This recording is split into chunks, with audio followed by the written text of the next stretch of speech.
Саламатсыздар, урматтуу депутаттар, урматтуу кыргыз элим, урматтуу депутаттар. Мүмкүнчүлүк менен пайдаланып, өлкөбүздө орун алган кээ бир жат көрүнүштөргө жана кече эле болгон окуяларга көңүлөрдү бурайын дедим эле. Азыркы мезгилде дүйнөнү дүңгүр өткөн коронавирус илдетине каршы көп чет өлкөлөр бир максаттуу ойлорун жыйып, дүйнөлүк коркунучту кантип жеңебиз деп, мамлекеттин коопсуздугуна жана экономикаларына өзгөчө көңүл буруп турушат. Анын ичинде саламаттык сактоо коопсуздугун, экономикалык стабилдүүлүгүн жана коомдук тартибин сактоого арналган олуттуу чечкиндүү кадамдарга барышууда. Ал тууралуу күн сайын жалпыга маалымдоо каражаттарынан кабардар болуп турабыз. Ал эми биздин эгемендүү демократиялык укуктуу мамлекетибиз Кыргыз Республикасы тууралуу чет элдиктер эмне көрүп жатышат? Назарыңыздарга 2 мартта окуялар тууралуу даярдалган 1,5 мүнөттүк ролик. Аталган маалыматты көрүп койсок барыбыз чогуу.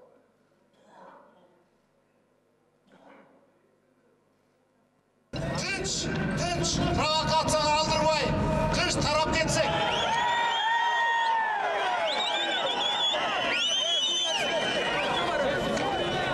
Журналисттер, тынч, провокацияга алдырбай, тынч тарап кетсек. Мына урматтуу депутаттар, жогоруда сиздер көргөндөй убакыттын тардыгына байланыштуу кыска көрсөттүк видео роликтен көргөндө өзүңүздөр мына жогорку кеңештин бир топ кызматкерлерин, бир топ аялдар тобу тосуп алып, жакалап, уруп, муштап, бул эмне деген мамлекет болуп баратабыз. Ошондуктан мен албетте митинг өткөзгөнгө каршылыгым жок. Баш мыйзамыбыздын 34-чү беренесинде бекитилген ар ким тынч чогулуш өткөрүү эркиндигине укуктуу деп жазылып турат. Бирок митингдер мыйзам чегинде тынч өтүш керек. Өзүңүздөргө белгилүү болгондой, митингдердин башы жакшы башталат, анан аягы ушундай башаламандык тополоң менен бүтүп калганы мени абдан кейиндирет. Мунун баарын үчүнчү күчтөр уюштуруп жатат деп мен бир топ саясатчылар менен жолукканда, бир топ биздин жарандарыбыз менен жолукканда айтышат. Биз өзүбүздү сооротуп, үчүнчү күчтөр ким экенине мындай суроо берип көрсөк, үчүнчү күчтөр деле ошол биздин арабызда жүргөн жарандар. Албетте, сырттан финансылык жардам келиши мүмкүн, бирок сырттан келип биздин ички саясатыбызга аралашып, бизди мындай жаман жолго түртө албайт. Ошондуктан урматтуу кыргыз элим, урматтуу депутаттар, ушуга кичине көңүл бурсак, өлкөбүздө туруктуулук болбосо, тартип сакталбаса, ишмердүүлүк өнүкпөй, экономикалык өсүү болбойт. Бюджет толукталбаса, анда жолдорду, мектептерди салууга, мугалимдерге, дарыгерлерге айлыктарын берүүгө, пенсионерлерге кар чарбаларын көбөйтүүгө, аз камсыз болгон үй бүлөлөргө жеңилдиктерди жана жөлүк акчаларын берүүгө мүмкүн болбой калат. Ансыз деле жогоруда белгилеп кеткендей, коронавирус менен күрөшүү алкагында биздин чек араларыбыз 1 айдан бери жабылды. Ишмердүүлүк асайып, бюджетке миллиондогон төлөмдөр түшпөй калды. Эми чет элдер айтылган саламаттык сактоо жана экономика маселелери менен алек болуп жатышса, биздин жарандар өзүңүздөр көргөндөй жашоого кайдыгер мамиле жасап, бирөөлөрдүн тилине киришип, тегерегиндеги элди сыйлабай, өздөрүнүн маданиятсыздыктарын көрсөтүп, жеке жактардын мүлктөрүн талкалашып, коомдук тартипти бузуп, мамлекетибиздин бекемдүүлүгүн ойлобой, деструктивдүү чагымчылдардын көмөчүнө салым кошкондору абдан өкүндүрөт. Ушундай башаламандыктын кимге кереги бар?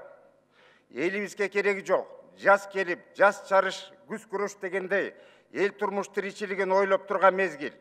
Бирок кээ бирөөлөр өздөрүнүн элге жат, жеке максаттарын, элдин тынччылыгын жогору коюп, башаламандыктарды уюштурууну көздөп турушат. Ошолорго биздин балдарыбыз ээрчиме инструмент болуп калганы бизди абдан өкүндүрөт. Биздин балдарыбызды эки тарап кылып, бир жака тартип бузуучуларды уюштуруп, экинчи жагынан тартип сакчыларды сынап, балдарыбызды бири-бири менен кайраштырып, кагыштырган ушундай чагымчыл топтор бар десек жаңылышпайбыз. Карап көрсөңөр, биринчи тарапта биздин мекенчил, укук коргоону талап кылган атуулдарыбыз, алардын арасына провокация кылгандары киргизишет. Экинчи тарапта өзүбүздүн азамат уулдарыбыз берген антына бекен туруп, мамлекеттибизди коргойбуз, кылмыштуулук менен күрөшүп, элибиздин тынчтыгын, мыйзамдуулукту жана мамлекеттүүлүктү сактайбыз деген эр азамат ички иштер министрлигинин кызматкерлери.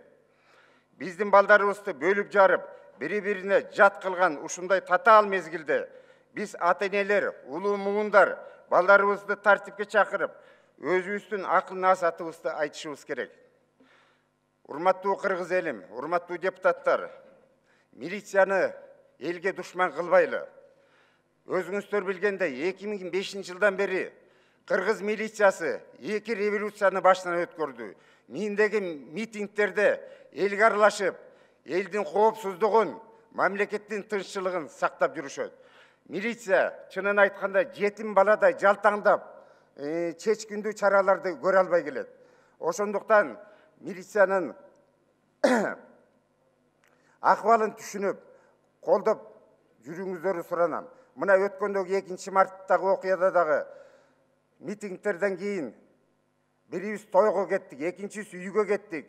Мамлекеттин коопсуздугун, элдин тынччылыгын таң атканча ушу милиция кызматкерлери сактап жүрдү. Ошондуктан мен ойлоп атам, биздин келечегибизди, биздин бактыбызды сактаган ушу бир гана ички иштер кызматкерлери ушуну колдошубуз керек. Башыбыздан кечиргенибизди негиз кылып, көргөнүбүздү насаат кылып, балдарыбызды тыялы, туура жолго салып туралы, аларды бирөөлөргө ээрчитип, элине кас кылдырбайлы. Эр жигит элдин камын көрөт дегенди балдарыбызга эстетип, чыныгы мекенчил болууга, элине жерине ак эмгеги менен кызмат кылууга, өзүнүн абийирин, аброюн сактоого үйрөтөлү жана талап кылалы демекчимин. Сөзүмдүн аягында канчалаган кылымдарды карыткан элибиздин Манас эпосунда айтылган сөздөрдү айтар элем. Бөлүнбө кыргыз бөлүнбө, бөлүнсөң бөрү жеп кетет, бөлүнүп кетти кыргыз деп, бөлөк элге кеп кетет деп, ошо ынтымактуулукта, биримдикте бололу.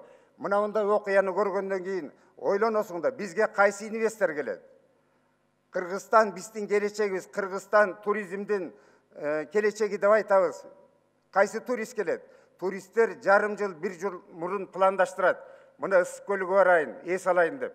Мынандай окуядан кийин баары чоочулайт дагы, кайра башка жол издеше башташат. Ошондуктан урматтуу кыргыз элим, мамлекеттин бүтүндүгүн, элибиздин ынтымагын, биримдигин сактаганга баарыбыз жапа турмак, бир жакадан баш чыгаралы, бир жеңден кол чыгаралы. Рахмат көңүл бурганыңыздарга.